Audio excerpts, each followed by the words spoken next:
kemerdekaan kecil itu, Jiwon sempat heran karena buku milik Dami yang dulu ia salin kini berada di tangan pangeran. Jiwon menceritakan bahwa dayang Dami sangat berarti baginya karena telah memberikan banyak perubahan besar dalam kehidupan Jiwon. Pangeran pun tak menyangka Jiwon akan mengatakan hal tersebut.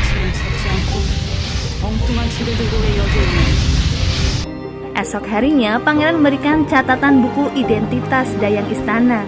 Di dalam buku itu tertulis bahwa Dami meninggalkan istana 10 tahun lalu karena meninggal dunia akibat sakit keras. Hal itu membuat Jiwon bersedih. Ia lalu pergi ke sebuah tempat yang dulu menyimpan banyak kenangan tentang kebersamaannya bersama Dami. Jiwon lalu membersihkan pondok tersebut yang saat ini tampak tak terurus lagi. Shin berpindah kepada Soun yang ingin menemui Jiwon untuk membayar janjinya. Soun yang menaruh rasa kepada Jiwon terkejut setelah pria yang di depannya bukanlah Jiwon melainkan Jilgem. Padahal sedari awal pria yang ia pikir menjadi tabib adalah Jiwon. Hal itu pun akhirnya membuat kedok Jiwon sebagai rakyat jelata terbongkar ke penjuru istana. Singkat cerita, menteri personalnya akhirnya memberhentikan Jiwon sebagai guru pangeran. Rupanya pekerjaan Jiwon yang hanya sebagai tabib rendahan sudah sampai ke telinga putra mahkota. Jiwon dinilai telah menipu istana dengan mengaku sebagai cendekiawan. Putra mahkota pun mempertanyakan penasehat yang dulu merekomendasikan Jiwon. Penasehat berujar bahwa Jiwon sebenarnya layak menjadi guru pangeran karena wawasannya yang luas dan sangat berkarakter. Dan alasannya mendirikan balai pengobatan hanya ingin membagikan ilmu medis yang ia miliki. Sehingga asal-usul Jiwon sebenarnya tak perlu dibesar-besarkan. Tapi beberapa menteri terus memberikan alasan yang memberatkan Jiwon. Diketahui balai pengobatan Jiwon memang ditutup karena alasan pelanggaran moral. Banyak laporan jika Jiwon kerap memandang rendah para bangsawan dan menyuruh mereka mengantri bersama rakyat biasa ketika berobat. Selain itu, Jiwon juga kerap meminta bayaran dengan harga yang sangat mahal. 제자저하의 스승으로 청구했단 말입니까? Jiwon berniat untuk menemui menteri personalia yang juga ayah Soun untuk meninjau kembali keputusannya. Akan tetapi, Jiwon mendapat penolakan dari prajurit istana. Begitu juga dengan Soun yang memohon kepada ayahnya.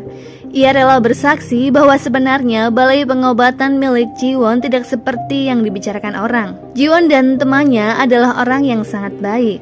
Ayah Jiwon berkata jika raja akan menentukan nasib dan hukuman yang pantas kepada Jiwon 3 hari kemudian. Jiwon diharuskan melakukan apapun untuk melindungi posisinya di istana. Bila tidak, nyawa Jiwon serta keluarganya berada di ujung tanduk. Karena raja sendiri sebenarnya tak mengetahui jika Jiwon adalah putra dari inspektur istana. Pangeran terlihat cemas memikirkan nasib Jiwon. Walaupun Jiwon adalah cinta pertamanya, tapi pelayan Kim terus mengingatkan bahwa Jiwon adalah orang yang cukup berbahaya untuk saat ini. Terlebih ayah Jiwon sendiri yang telah membunuh saudara kembar pangeran karena salah sasaran. Pelayan Dokbong merasa sedikit tenang karena niatnya untuk menyingkirkan Jiwon dan ayahnya dari istana akan segera terwujud. 한 번만 더 지켜주시면 안 되겠습니까? Keesokan harinya, Jiwon menemui pangeran untuk meminta bantuannya karena hanya pangeran yang dapat membela Jiwon. Apalagi sedari awal sebenarnya pangeran tahu jika Jiwon adalah tabib biasa. Pangeran berkilah mau menerima Jiwon hanya untuk menepati janjinya saat taruhan sebelumnya. Pangeran lalu menolak untuk membantu Jiwon. 네, 그래도 아들이 가족같이 생각하는 애들인데, 그치? Jiwon mendapat kabar dari salah satu prajurit bahwa ayahnya berencana melemparkan semua kesalahan tentang balai pengobatan kepada Jilgem. Dengan begitu, nyawa Jiwon dan Yongji bisa selamat. Malam harinya, Hyun memohon kepada pangeran untuk membela Jiwon. Karena sebenarnya, alasan Jiwon mendirikan balai pengobatan adalah mengumpulkan uang untuk membantu sebuah desa miskin. Jiwon menerima pekerjaan menjadi guru pangeran kerajaan semata-mata hanya untuk melindungi nyawa kedua asistennya, bukanlah demi ambisi semata. Pangeran tak menyangka ternyata Jiwon mengabulkan cita-cita Dami sewaktu kecil. Kala itu, Dami memang mengatakan bahwa ia ingin membantu desa miskin yang mayoritas adalah anak yatim piatu. Pangeran tak sengaja mendengar seorang prajurit membicarakan tentang rencana busuk inspektur istana. Di penjara istana, inspektur bersama anak buahnya menyelinap masuk untuk menculik Jilgem dan Yongji. Jiwon yang menyaksikan peristiwa itu tak bisa berbuat banyak. Jilgem dipaksa untuk menulis sebuah pernyataan yang menyebut bahwa sebenarnya dialah tabib yang sebenarnya. Dengan demikian, Jiwon terbebas dari segala tuntutan. Pangeran yang sudah mengetahui hal itu datang tepat pada waktunya bersama seluruh pengawal dari kediamannya. Inspektur Sekjo hanya terdiam dan pasrah ketika pedang dari Kim Gaon bersiap melukai lehernya. Walaupun semua ini ia lakukan atas perintah penasehat istana, tapi dengan titah pangeran ia memerintahkan pasukannya mundur.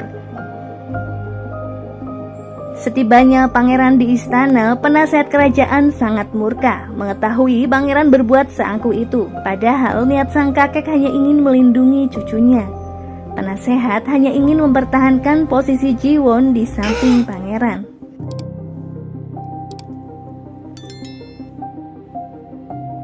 사실이옵니다. Keesokan harinya, Jiwon menghadap putra mahkota. Jiwon dan ayahnya dikecam beberapa menteri untuk menerima hukuman yang berat karena telah menipu dan menodai nama baik kerajaan.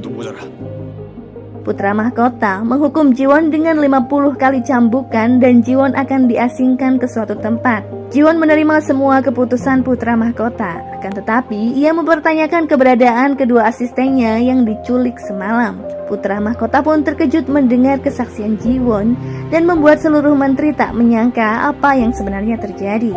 Tiba-tiba pangeran datang untuk menjelaskan sesuatu kepada putra mahkota. Apakah pangeran akan memberatkan posisi Jiwon atau justru akan membebaskannya dari segala hukuman? Nantikan episode selanjutnya. Jangan lupa di like, komen, dan subscribe.